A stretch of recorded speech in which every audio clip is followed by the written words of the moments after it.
away in remote mountain ranges, these villages seem untouched by time, from ancient settlements perched on cliffs to secluded communities nestled deep in valleys. Join me, we're gonna count down 15 amazing villages hidden in the mountains. Let's start with number 15, Gimmelwald in Switzerland.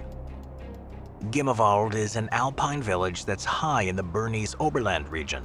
It's sat on a ledge above the Lauterbrunnen Valley, and it gives some incredibly dramatic views of the Swiss Alps. Now, what's made this place particularly special is that it's been deliberately resisting modernization, so it remains an authentically traditional Swiss mountain village. Unlike its more famous neighbors like Mürren or Wengen, there are no crowds of tourists, ski resorts, or even vehicles. And this is all the result of a plan by local villagers to have Gimmelwald classified as an avalanche zone, which prevented the construction of large hotels and developments. It is, therefore, a picture-perfect village of traditional Swiss chalets with colorful flower boxes and narrow paths that wind between small farms. Cows and goats graze in the meadows, and most of the locals still rely on farming, cheese-making, and small-scale tourism, while they're offered glimpses of lifestyles that's been long forgotten elsewhere in Switzerland. From there, for example, you can find routes that lead to stunning viewpoints like the Schilthorn or the Jungfrau region, or take gentler walks through flower-filled meadows and dense forests. The local economy here relies mostly on tourism, but there's still a strong tradition of farming too. With so little land available though, most farmers produce hay on small plots of land, which is used to feed their herds of cows. Well, despite being hidden in the mountains, it is relatively easy to get to, as it's a stop on the Schlitterbahn. This makes it a perfect base for exploring the wider area, while also staying in another town where there's a better choice of hotels. Number 14, Manang, Nepal. Manang is a remote mountain town that's in the Annapurna range, surrounded by amazing landscapes and a starting point for some of the Himalayas' most spectacular experiences. At an altitude of about 11,500 feet or about 3,500 meters, Manang is a stop on the Annapurna circuit trekking route, so it's visited by people from around the world who, at first, know very little about it. The town itself is a blend of traditional Tibetan-style architecture, colorful prayer flags, and narrow stone-paved streets with tea houses and shops. It is a beautiful place to be, and this also means that the village is the ideal spot for acclimatization as trekkers prepare for higher altitudes, particularly the Thorong Law Pass, which is at a height of over 17,700 feet or 5,400 meters, and it requires you to have become used to the low oxygen air before attempting. Prayer wheels, mani walls inscribed with Buddhist mantras, and the scent of burning juniper create a sense of spirituality throughout this place. The Braga Monastery, which is on a cliff near Manang, is one of the region's oldest and most important monasteries, offering visitors a chance to experience the local religious traditions. This is a region that's largely untouched by human development beyond the village, so it's rich in biodiversity. Golden eagles, Himalayan blue sheep, and rare snow leopards live in the surrounding landscapes. It's also a place that's quite unusual in the Himalayas, as it's in the rain shadow of the Annapurna Range, so it receives significantly less rainfall than other parts of Nepal. As a result, it's a dry, almost desert-like region with eroded cliffs and rock formations. Historically, the local economy here relied on agriculture and the herding of yaks, but now these are mainly done to show visitors the old traditions, and most businesses in the villages are set up to cater to tourists, whether they're just passing through on treks through the Annapurna Mountains or specifically traveling to visit Manang itself. Number 13, Ait Benhaddou, Morocco. Ait Benhaddou is an ancient village, and it's a UNESCO World Heritage Site that is frozen in time, with its kasbahs, earthen architecture, and historical sites. It's found in the foothills of the High Atlas Mountains. The fortified village, or kasar, is a classic example of traditional Moroccan clay architecture.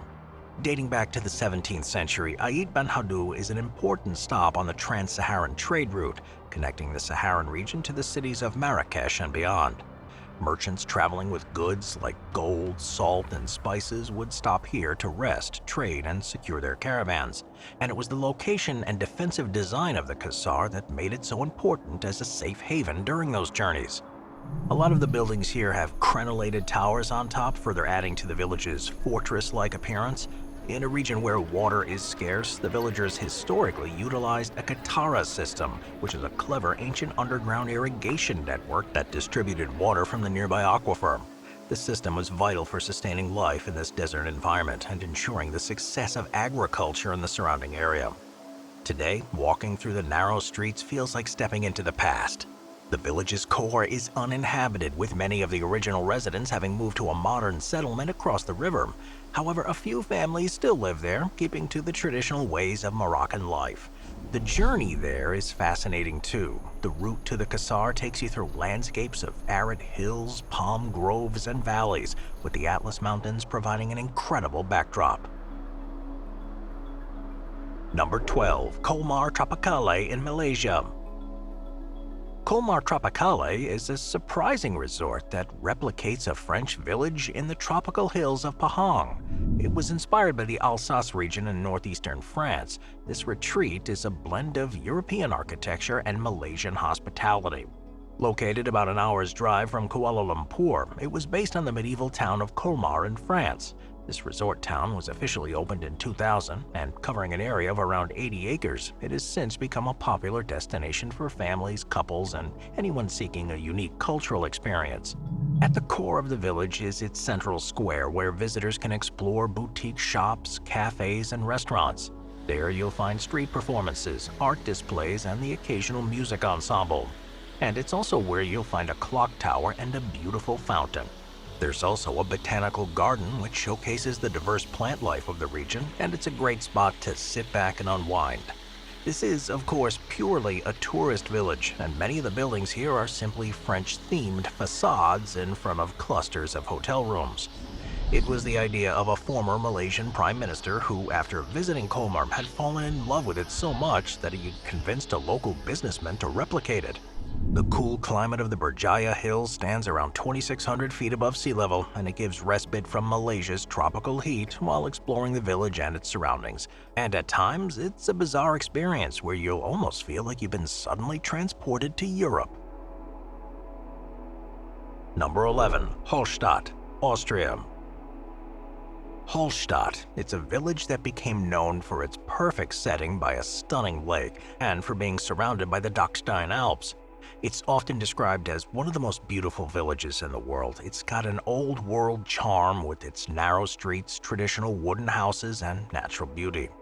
Sat on the western shore of Lake Hallstatt, the calm waters here reflect the surrounding mountains, creating beautiful scenes that have drawn artists, photographers, and travelers for hundreds of years.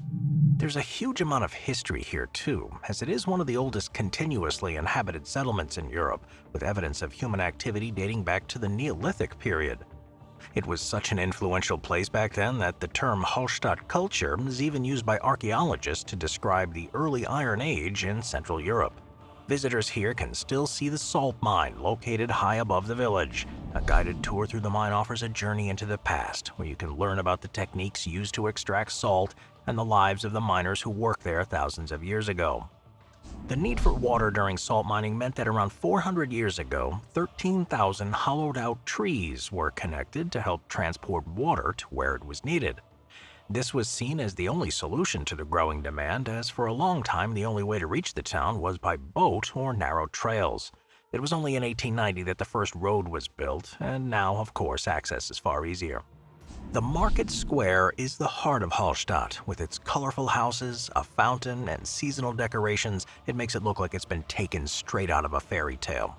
It's these, along with the 16th century evangelical church with its towering spire, that's one of the main features of Hallstatt's skyline, that show the historical architectural style of the village and why it was made a UNESCO World Heritage Site. With a population of just around 800 people, as many as 10 to 30,000 people are visiting each day. In 2020, plans were put into place to limit the number of bus tours that have access, and things now seem to be under control. Number 10. Mestia in Georgia. Mestia is a small townlet that's in Georgia's Svaneti region, and it's surrounded by the Caucasus Mountains. The high-altitude settlement, which is around 4,900 feet or about 1,500 meters above sea level, has become known over the years for its incredible landscapes, culture, and rich history that stretches back centuries. This small community is known for its ancient language, music, and its traditions, many of which have been preserved due to its relative isolation. It's also part of a UNESCO World Heritage Site because of its cultural significance and the unique architecture, particularly its iconic Svan towers. These towers, which are known as koshki, were built in the 9th and 12th centuries, and they're stone fortifications that were used as defensive structures and refuges during times of conflict. Almost every family in Mestia traditionally owned a tower, and many of them still stand today, with some of them having now been converted into museums or guest houses, offering visitors a chance to experience the history of the place for themselves. There are various other historical and cultural landmarks, such as the Svaneti Museum of History and Ethnography, which is a large collection of artifacts including ancient manuscripts, religious icons, and traditional Svan weapons. The Svans are also known for their polyphonic singing, which is a unique vocal style that's been recognized as an intangible cultural heritage by UNESCO. Attending a performance of Svan polyphony is like anything you've seen before, offering a taste of spiritual and communal life in the region. A big draw for the town, though, is the natural beauty, with the surrounding mountains and valleys offering a hiking trail suitable for all skill levels.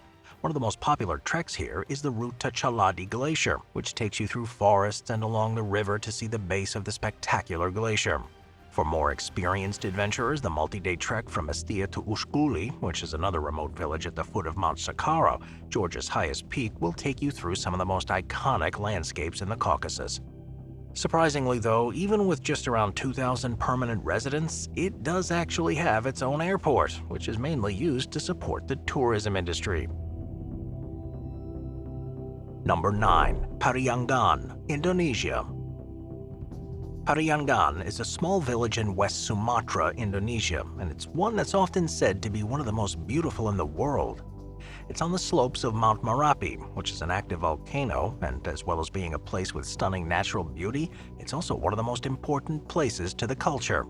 It's actually believed to be the oldest Manang village, and according to local legend, it's the birthplace of the people. This group is known for its matrilineal society, unique traditions, and distinctive styles.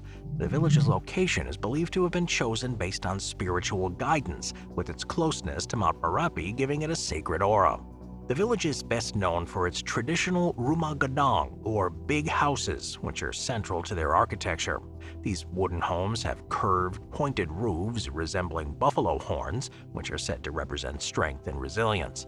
Unusually, the town also has a sorau, which is a communal living quarters for all the village's unmarried males, and since this tradition isn't adhered to as strictly now, it's one of the only ones like it that are still standing anywhere in the country. Found at an altitude of just over 1,600 feet above sea level, the village enjoys a cool climate, making it a refreshing escape from Indonesia's tropical heat. The villagers here keep to age-old traditions and rituals that have been passed down for generations. The nagari, or village structure, is the communal lifestyle of the people here. In this system, extended families share responsibilities and resources, which encourages a sense of togetherness and cooperation. And visitors here are welcomed by the warmth and hospitality of the locals, who are eager to share their customs and stories. The Sorau Baru Mosque, built in a traditional style, is a place of worship here, but also a center for education and community gatherings. The hot springs are still used by locals for bathing and are said to have healing properties, and these remnants, combined with the spiritual atmosphere of this village, create a sense of connection to the ancient world. Number 8. Lofou, Cyprus. Lofou is a village in the Limassol district of Cyprus, and it's a hidden place that offers visitors a look at the island's culture and rural landscapes. Found in the Troodos foothills at an altitude of around 2,600 feet, or about 800 meters, this village's history dates back to the Byzantine period. Its name, Lofou, means hill in Greek, and during the Ottoman era and into the early 20th century, it thrived as an agricultural center, producing wine and olives. However, in the mid-20th century, they saw many of its residents move to urban areas, leaving the village nearly deserted. In recent years, though, efforts to restore and preserve it have revived its charm, making it a popular destination for people looking for an authentic experience of Cyprus. At the center is the Church of the Virgin Mary, which is a stunning 19th century structure that stands pride of place in the central square. The beautiful church, built in a neo-Gothic style, features stonework and a bell tower that rises above the village skyline. Inside, you can see frescoes and icons to get a feel for the spiritual heart of the community. The Folklore Museum is here too. It's an interesting place. It's housed in a restored traditional home. It's got displays about the daily lives of the villagers in the past, and exhibits include household tools, farming equipment, and traditional clothing, plus examples of the agricultural and domestic practices that sustain the community for generations. The village is home to several traditional tavernas where visitors can try authentic Cypriot dishes, including souvla or grilled meat, kleftiko or slow-cooked lamb, and fresh village bread baked in wood-fired ovens. The village's surroundings here are beautiful too. In every direction, there are vineyards, almond trees, and olive groves, with a landscape that changes with the season. The village is a starting point for nature trails that lead through scenic landscapes, offering many opportunities for hiking and picnicking in the countryside and up into the mountains. Moving on to number 7, Setenil de las Bodegas, Spain. Setenil de las Bodegas, which is in the province of Cadiz in southern Spain, is one of the most unique and beautiful villages in the country. Famous for its whitewashed houses that have been built into and beneath massive overhanging rock formations, it is a dramatic blend of nature and architecture. The village is in a gorge that's been carved by the Rio Trejo for thousands of years. Unlike other white villages in Andalusia, which are found on hilltops, Setenil is actually within the gorge itself. Walking through the village, you can see streets like Calecuevas del Sol, meaning the Caves of the Sun, and Calecuevas de la Sombra, meaning Caves of the Shade, where the light, shadow, and stone create a surreal environment. The rock formations here provide natural insulation, keeping the interiors cool in the summer and warm in the winter. These cave-like homes have been in use for hundreds of years, but people have used the valley for much longer than that. There's evidence of human settlement in the caves as far back as the Neolithic period, and the village did play an important role during the Reconquista, as its position made it a stronghold for the Moorish resistance. The other part of its name, de las Bodegas, translates to mean of the wineries. During the Middle Ages, the area became famous for its vineyards, and the cool caves were used to store wine and olive oil. Although the vineyards were largely destroyed during a plague in the 19th century, the village is still closely linked with its food and is particularly famous for its chorizo, olive oil, and sweets. With a population of around 3,000 people, there's plenty to do here, including several festivals throughout the year, including Semana Santa, or Holy Week, during which religious processions pass through the narrow streets. The surrounding area is well worth visiting too, as Setenil is part of the Sierra de Cadiz region, which has plenty of scenic hiking trails, olive groves, and more amazing landscape. Number 6. Chitkul, India. Chitkul is a small village in the Kinnaur district of Himachal Pradesh in India. It's found at an altitude of over 11,000 feet along the banks of the Baspa River, and it's the last publicly accessible village on the Indo-Tibetan border, with the army controlling a restricted area beyond it. The crystal-clear waters of the Baspa River flow through the valley, providing a lifeline to the village and adding to its charm. But the village is at such a height that in winter, most of the around 900 residents are forced to move to a lower altitude before returning once the snow has receded. The locals, mostly from the Kanuri community, are warm and welcoming, as their culture is deeply rooted in tradition, with a dialect and customs that have Hindu and Buddhist influences. The most important structure here is the village temple complex, which is where you'll find the Mati Devi temple.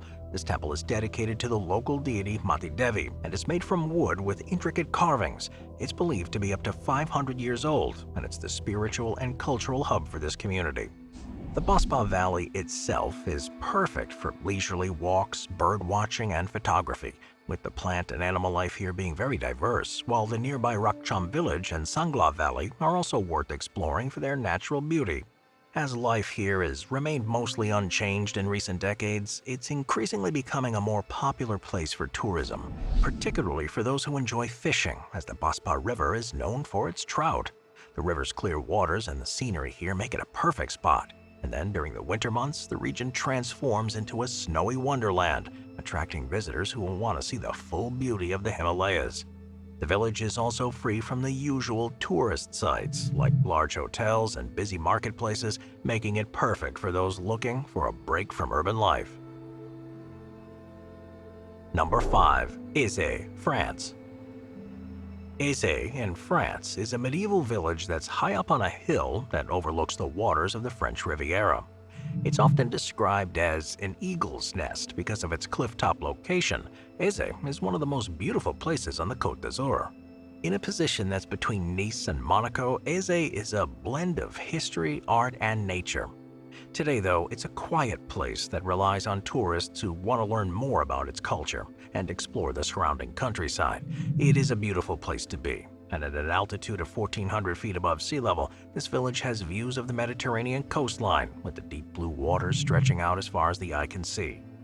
The narrow streets of the village itself are lined with ancient stone houses, many of which have been converted into boutique shops, art galleries, and cafes. Vines drape over walls, adding bursts of color to the village, and every corner seems to reveal a hidden courtyard, a doorway, or even a terrace so you can't help but explore. One of the most famous landmarks in Ait is the Church of Notre-Dame de l'Assomption. The Baroque-style church was built in the 18th century, and it's a surprising contrast to the beauty of the landscape. The church is a quiet sanctuary for reflection and offers a look into the spiritual history of the village. Elsewhere, you can find the ancient walls, narrow passageways, and fortified gates that date back to when it was a medieval stronghold, and the small Ait Museum showcases the region's history, along with plaques throughout the village that reveal historical facts as you're walking around. Nietzsche is said to have walked this path while composing parts of Thus Spoke Zarathustra, and as you follow in his footsteps, you'll see amazing views of the coastline and get an idea of why he found it so inspiring. Number 4. Bsharri, Lebanon. Bsharri in northern Lebanon is a UNESCO World Heritage Site at an altitude of around 4,900 feet above sea level, offering amazing views of valleys, cliffs, and snow-capped peaks. It's known as the Land of the Cedars. Bsharri is a stunning mountain town and also a center of Lebanese identity, art, and spirituality. The cuisine here is a particular highlight, featuring Lebanese dishes such as kibbeh, tabbouleh, and meseh, all made even better by the crisp mountain air and stunning views. Bsharri is probably most famous as the birthplace of Gibran Khalil Gibran, the Lebanese-American poet, philosopher, and artist best known for his book, The Prophet. Gibran's legacy is clear throughout the town, where his spirit and work are celebrated at the Gibran Museum. Housed in a former monastery, this museum contains a collection of Gibran's personal belongings, manuscripts, and over 400 of his artworks. The monastery of St. Anthony of Costa is one of the region's first printing presses, which dates back to the 16th century and was used to produce some of the earliest books in Syriac and Arabic. Bsharri is also known for its closeness to the Cedars of God, or the Arz al-Rab, which is an ancient cedar forest that has huge cultural significance. These trees, some of which are over 1,000 years old, are celebrated as symbols of Lebanon and have been mentioned in religious texts, including the Bible. The Cedars of God are a living relic of Lebanon's ancient heritage, and visiting this forest is said to be a spiritual experience. Hermitages and monasteries, many carved directly into the cliffs, can be found across the valley, and among them is the monastery of St. Anthony of Costa, which is one of the oldest monasteries in Lebanon and has played a major role in preserving the Maronite Christian heritage. The town is a popular destination for skiing and snowboarding too in the winter months, with nearby Cedar Ski Resort offering slopes for all skill levels. In the warmer months too, there are plenty of hiking trails taking visitors through amazing landscapes and cascading waterfalls. Number 3. Saint-Veran, France. Saint-Veran, which is in the French Alps, is a stunning mountain village known for its beauty, historic charm, and place as one of the highest inhabited villages in Europe. Sitting at an altitude of 6,700 feet, it offers visitors a rare combination of alpine landscapes, traditional architecture, and a peaceful atmosphere. The village is named after Saint Varanus, who was the bishop of Cavaillon in the 6th century and was said to have driven away a dragon. Well, its history stretches back even further, though with archaeological evidence showing that the area was inhabited during the Bronze Age. Its structures here are traditional wooden and stone chalets. These homes with their sloping roofs and weathered timbers are built to withstand these alpine winters. And the village is also famous for its painted sundials, which, dating back to the 18th and 19th centuries, can be found on the walls of homes and public buildings. Currently, it has a permanent population of around 300 people, but rises during the height of summer and winter when the tourists add to those numbers. The natural surroundings here are simply stunning. The village is set against a backdrop of peaks, meadows, and crystal clear streams. The regional natural park here is perfect for outdoor enthusiasts, with activities like hiking, mountain biking, and horseback riding in the summer, and skiing, snowshoeing, and cross-country skiing in the winter. Thanks to the high altitude and lack of light pollution, the night skies here are really clear, providing perfect conditions for looking out at stars, planets, or other celestial phenomena. But cultural heritage here is something that's deeply ingrained in life. It showcases the traditions, crafts, and daily life in the region. Visitors can learn about the agricultural practices, woodworking skills, and religious customs that have shaped the village over the centuries, and even take guided tours around the remains of copper mines, which were one of the main sources of revenue for the people in the region from the Roman era until the 19th century. Number 2. Santa Elena, Costa Rica. Santa Elena, which is in the Monteverde region of Costa Rica, is a mountain town that's famous for its cloud forests. It's found at an elevation of about 4,700 feet above sea level, but this small and lively town is a gateway to the Monteverde Cloud Forest Reserve and other natural wonders in the surrounding region. It's a place with extremely unpredictable weather, and being in the cloud forest, mist and rain and sunshine can all happen within a single day. The cooler climate also provides a refreshing escape from the heat that's found along their coastline. The town's connection to conservation and sustainability is a deep one, and it goes back to the 1950s, when a group of Quaker settlers from the U.S. moved here to escape conscription during the Korean War. They established dairy farms and worked to preserve the area's natural beauty, laying the foundation for Monteverde's development as a hub for environmental stewardship. Nearby is the Santa Elena Cloud Forest Reserve, which is slightly higher in elevation than Monteverde and has a more quiet and less crowded experience while still having the same rich biodiversity. Hiking through its trails reveals stunning scenery, dense vegetation, and opportunities to spot unique wildlife, such as howler monkeys, hummingbirds, and exotic orchids. Beyond ecotourism, though, the town also supports coffee farmers, as Monteverde is also part of Costa Rica's coffee-growing highlands.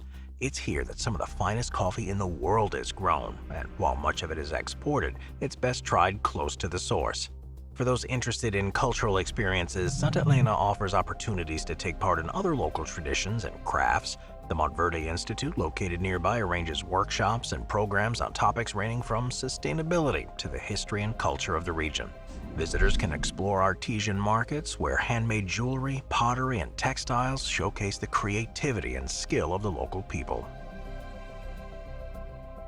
Number 1. Shirakawa-go, Japan.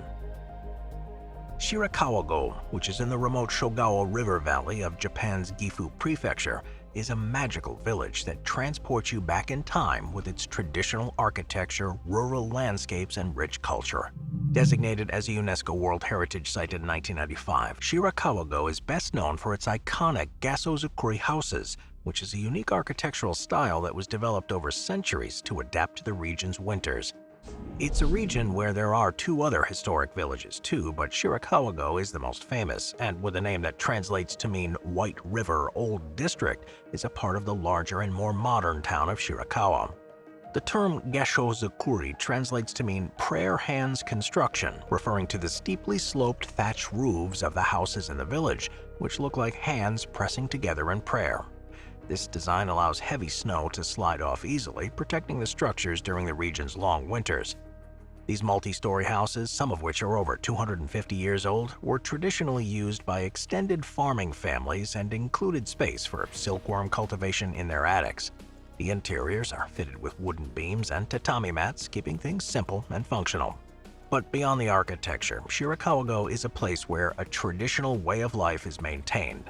The region is known for its production of textiles, handmade paper, and woodcraft, and visitors can take part in workshops to create their own crafts, providing a deeper connection to the culture.